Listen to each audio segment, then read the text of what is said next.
Assalamualaikum warahmatullahi wabarakatuh. Berjumpa lagi dengan saya. Gimana kabarnya teman-teman? Semoga teman-teman dalam kondisi yang semakin sehat ya, semakin membaik dan terus membaik hingga menuju sembuh. Amin ya robbal alamin. Oke teman-teman ya, kali ini saya mau menjawab pertanyaan dari teman-teman yang ada di kolom komentar video saya ya. Banyak sekali pertanyaan yang belum saya tanggapi. Mohon dimaklumi karena keterbatasan waktu. Kembali lagi saya sampaikan, saya bukanlah dokter, bukan ahli medis, bukan ahli hipnoterapi, juga bukan ahli obat-obatan. Saya hanya orang yang pernah menderita gangguan ini. Alhamdulillah sudah sembuh. Jadi kalau saya bisa sembuh, saya yakin teman-teman juga bisa sembuh ya. Tetap semangat ya. Langsung saja untuk menyingkat durasinya ya. Dari akunnya Vito Cahdeso. Assalamualaikum. Waalaikumsalam. Hadir Mas. Saya juga tidak pernah sakit, paling kembung saja perut.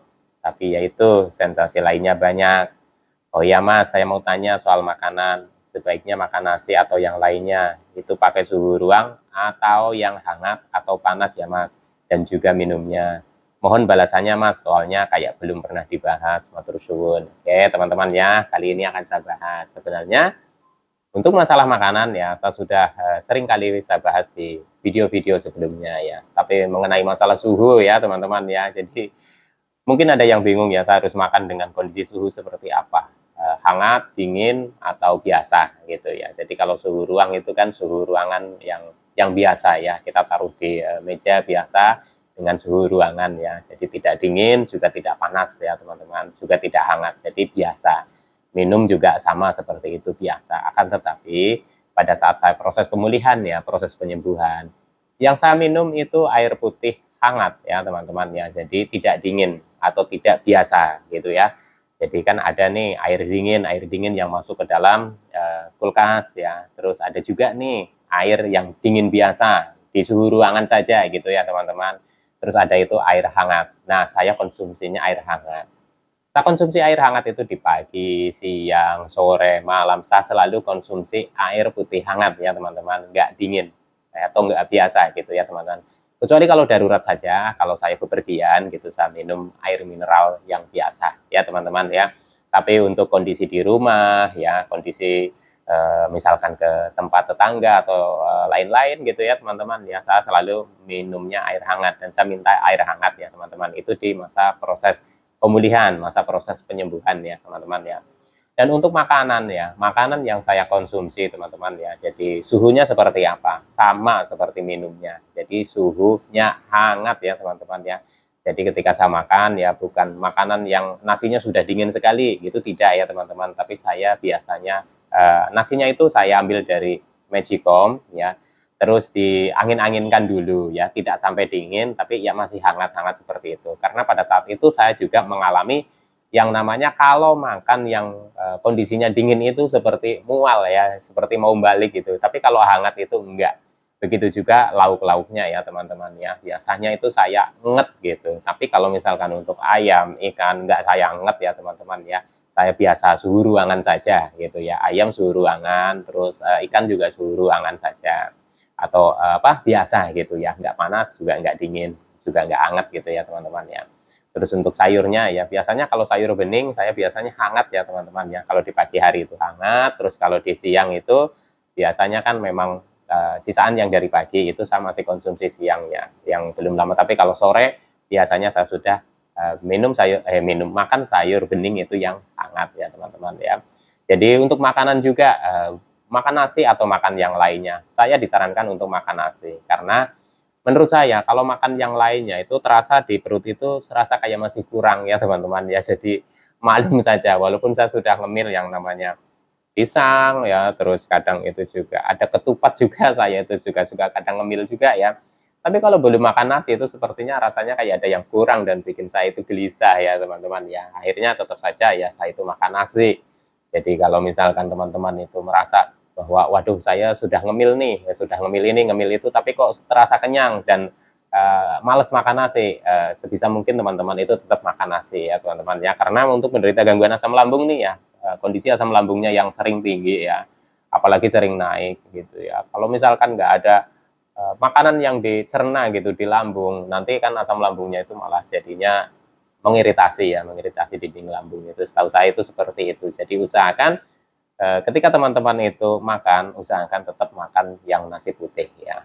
Saya dulu disarankan sama dokter juga tetap konsumsi nasi putih ya. Bahkan waktu itu saya mencoba makan bubur itu malah efeknya jadi perih ya teman-teman ya. Jadi kayak terasa tidak ada yang nyimpen di perut gitu kalau makan bubur. Jadi efeknya itu perih. Saya itu merasakannya itu dulu itu seperti itu ya teman-teman ya. Jadi untuk teman-teman nggak usah bingung nih untuk masalah makanan. Nah, kalau teman-teman juga menanyakan nih, makan makanan apa saja sih Mas pada saat proses pemulihan, pada proses penyembuhan nih?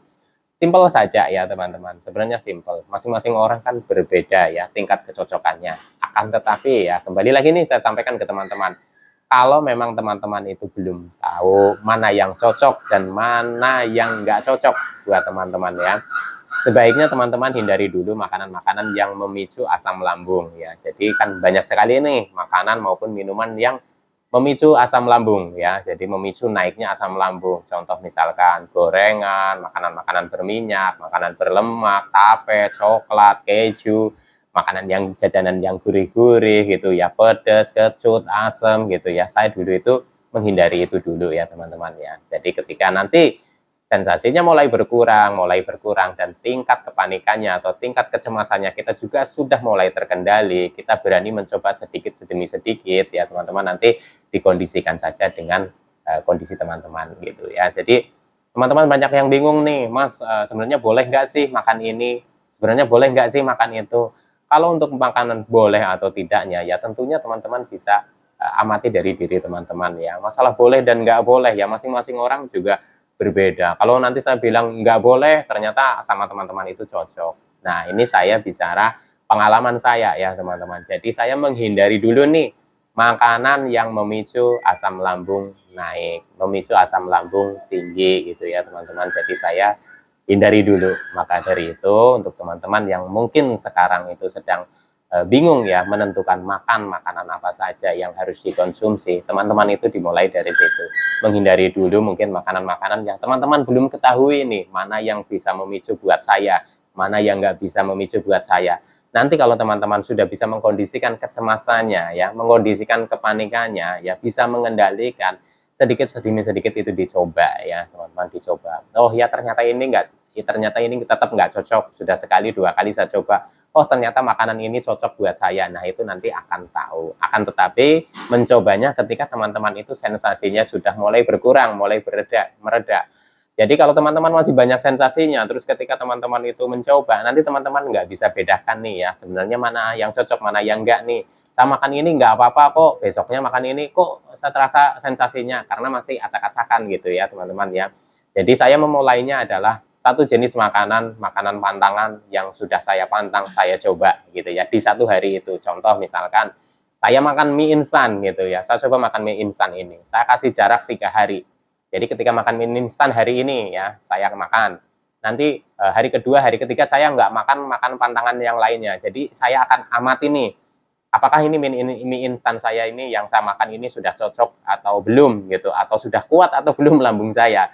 Jadi selama 3 hari saya tunggu ini muncul reaksi sensasi atau tidak gitu ya teman-teman. Dan itu saya mencobanya seperti itu. Terus saya mencoba makan cabai ya sama seperti itu ya teman-teman ya. Jadi saya tunggu nih 3 hari ya. Selepas dari 3 hari itu ya teman-teman, setelah saya mencoba 3 hari itu saya tidak makan cabai ya. Jadi sehari itu saya makan cabai, saya coba amati selama 3 hari ke depan nih muncul sensasi atau tidak. Begitu juga makanan yang lainnya. Saya cobanya itu seperti itu. Teh ya teman-teman, kopi juga sama seperti itu. Saya mencoba seperti itu. Nah, ketika kita sudah mulai ya mengenali ya teman-teman mana yang cocok dan mana yang nggak cocok, bukan berarti kita harus ngebut, kita harus gas, kita harus pokoknya wah ini ternyata saya udah cocok nih, saya harus apa namanya, saya sudah harus mulai nih makan makanan ini lagi, hajar semua ya teman-teman. Lah itu ya teman-teman, saya dulu punya pengalaman sama seperti itu. Jadi ketika saya merasa sudah mulai enak, mulai membaik, bahkan makan makanan yang sebelumnya saya pantang gitu ya teman-teman ya, terus saya merasa cocok, saya gas langsung ya, makan ini lagi, makan mie sehari, 2 hari, 3 hari, makan mie, makan bakso, makan yang pedas, makan yang bersantan. Alhasil muncullah lagi sensasi ya. Nah dari situlah ya, jadi saya itu banyak belajar ya teman-teman. Jadi untuk ketika kita sudah mulai membaik pun ya, kita tetap harus jaga kalaupun sudah kuat nih makan makanan pantangan, tetap harus ada batasan porsinya, batasan waktunya ya teman-teman ya, untuk tetap menjaga kestabilan tubuh kita. Jadi perjuangan kita yang selama ini kita sudah usahakan ya menjaga pola makan ini itu tidak sia-sia ya teman-teman. Jadinya semakin teman-teman itu memahami ya, insya Allah teman-teman itu akan semakin cepat membaiknya. Amin ya robbal alamin. Oke teman-teman, sekian dulu ya untuk pembahasan makanan dan minuman. Semoga apa yang saya sampaikan ini bermanfaat buat teman-teman, bisa memotivasi teman-teman untuk tetap semangat dalam menghadapi gangguan asam lambung ini hingga membaik dan sembuh. Amin ya robbal alamin. Salam sehat jasmani dan rohani. Wassalamualaikum warahmatullahi wabarakatuh.